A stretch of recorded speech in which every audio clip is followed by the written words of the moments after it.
symbolic and shit.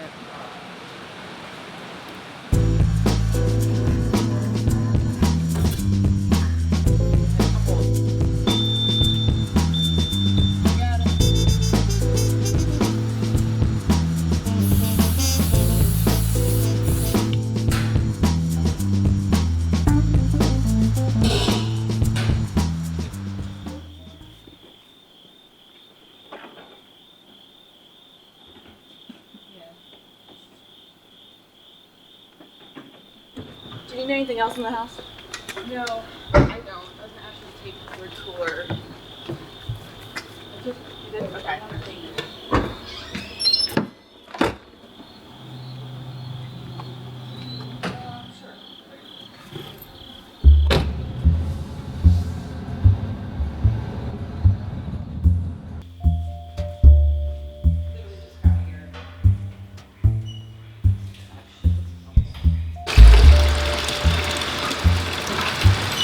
So we are at a point now where we're doing about 1,200 bagels per week, and that starts with the dough making process. So we have 3 or 4 different types of base bagel doughs that we make. Plain dough, which will go into everything with a topping, you know, plain bagels, everything, sesame, Old Bay, salt, poppy. We have pumpernickel base, which will obviously be a pumpernickel bagel. Also is our infamous Black Russian, which is everything pumpernickel, which is certainly my favorite and increasingly popular. We have cinnamon raisin, which we use for cinnamon raisin. So that's a plain bagel base, and then we obviously add in cinnamon sugar, raisins, and things to make that bagel. And then we have an egg bagel base, which typically just makes egg bagels, but sometimes we top those as well with different things. Poppy and egg. Joan accidentally made a garlic and egg yesterday, which was actually pretty. Someone bought it. Pretty good. Come on, it's fine. Yeah.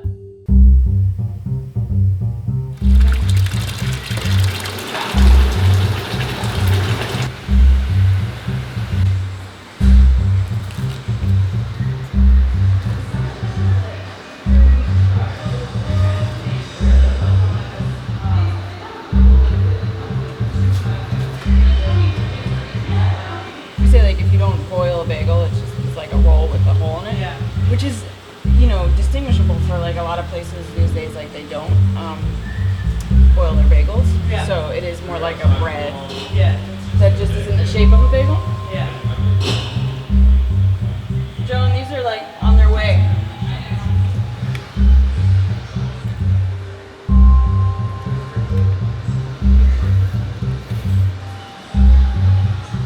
How many business meetings can you go to where they lay out these trays of carb-tastic bricks before you're like, okay, maybe someone else should be doing this a little bit better? I mean, Baltimore, God love us, you have all kinds of like food options, but one of the areas that we like really suck it hard is bagels. I can throw in some others, just like not here, not now. We had a pop-up at the room last September after Andre reached out to us. We wanted to just not just dump off a bunch of bagels. At the time, he was open for a very short period of time and was doing like panini sandwiches and stuff like that, basic cafe food. It was a chance for him to like test, see if there was an interest in bagels, like for his own menu, and gave us kind of a launch point for the wholesale business. So it was a good way to kind of get people excited and then have, you know, the bagels on there full time. You want to get more variety.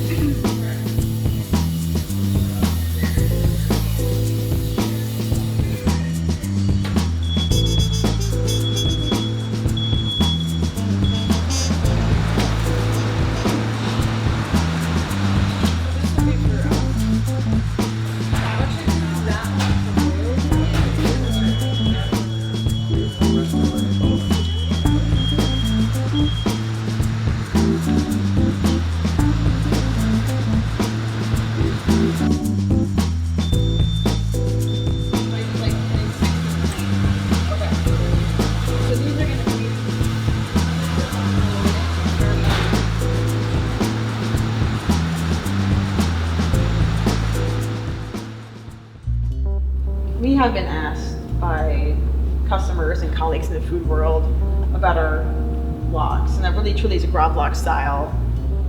Yeah, and locks has always been part of it, which is pretty crazy. Actually, I forget who I was telling. Like even when we first made our very first batch of bagels in our house, for us, we were like, oh, and we're gonna make some locks too. You know, like so it was like this little 2-pound piece of locks that we cured and made, you know, our 8 bagels, and that was our feast one year for the holidays. And that's always been part of what we've done, and that's another thing that I think has been picking up steam. It's hand sliced, which is also rare. Often sliced the very day it's sold, and has the recipe that we have is pretty balanced, so it's not super salty. It's very bright, and as Joan said, it's elegant, and it's something we're really proud of. So yeah, to put it on a sandwich is one thing, but to have it kind of stand on its own is something else, and we do.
Yeah, no, I mean, customers, you know, like anyone in this business can tell you, I mean, that's why we're doing it, but it's also like a fine line between, you know, wanting to make sure that like they're getting what we're about too. So I think you definitely get that in our interaction, particularly at farmers markets, where, I mean, we just want people to feel like we notice them more than anything. I mean, it sounds really silly, but like, you know, you're not just like there for a transaction. You're not just there to give us money. Like, we notice you. Either we ask you how your knee surgery went, or like, how was your vacation, or it's good to see you, I haven't seen you in a while, or how's that house project? And like, you know, I think that makes a difference.